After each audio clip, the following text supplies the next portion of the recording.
Hey, good morning, everyone. Thank you for tuning in with us live here with Prophet Gayu.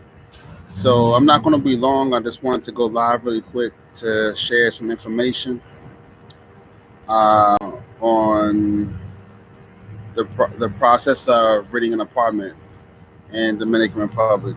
Now, of course, there's many different methods of doing this, but there is a general process, and I'll explain that with you. So first, you'll have to find a place.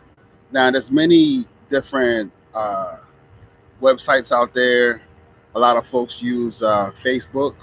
Facebook is probably the one that I've seen a lot of folks use to, to to advertise apartments for rent and actually rent apartments. And once you'll find someone, usually that someone will be it'll be not a real estate agent, but someone who just finds apartments for people. That can even be a lawyer, but oftentimes that I've seen, at least for in Santo Domingo, you'll have a person who just finds apartments for people, and that person will um, schedule a viewing.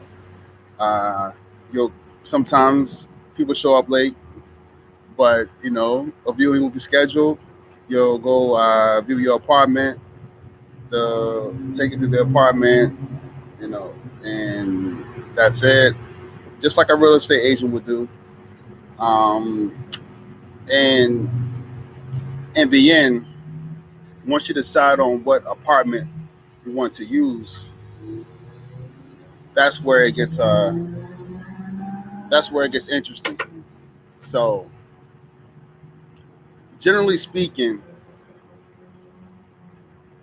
the deposit, well, to get an apartment, there's three monthly payments. So basically, if your monthly rent is 20,000 pesos, you'll be paying 6,000 to 60,000 to move into the apartment, and that 20,000, 120,000 is for deposit.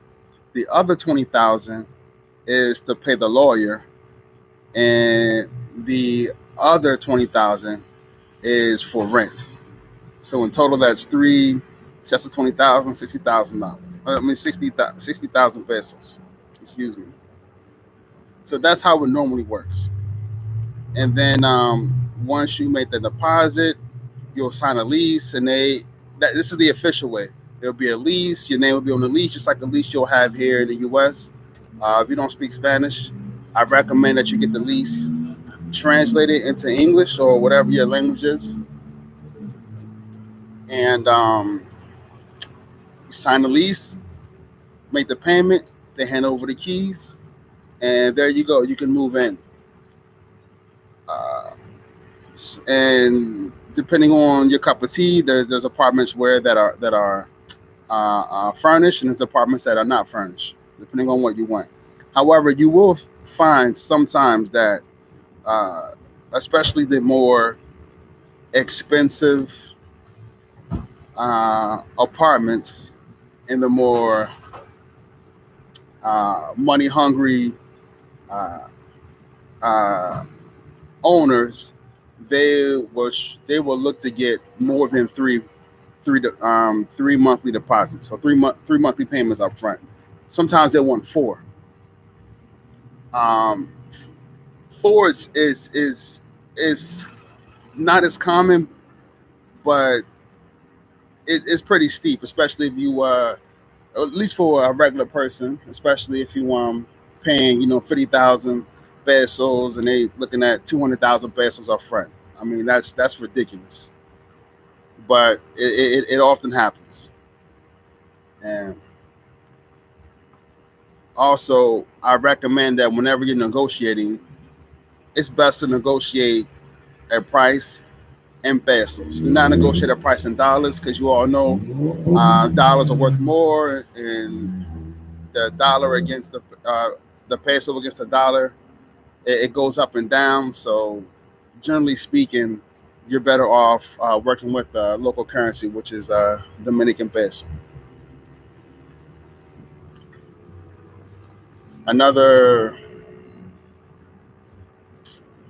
another thing to consider too, if you're shipping stuff there or you're looking to buy things, it's very cheap to get a moving truck and to move things around. It's very cheap. I mean, you're talking about, you can hire some people, a few guys for a day's work. I mean, you're talking about like 500 to 1,000 pesos in a day to move stuff for you, and you can get stuff moved, and that can sometimes include the truck or a little more for the truck. So that's pretty cheap. Let's see, do I have anyone in the chat? I got one other person. Any questions? Any questions about the apartment rental process? No, none. All right. But that's the process in a nutshell. If you got any questions, just let me know. Please like, share, subscribe, and I'll see you all soon.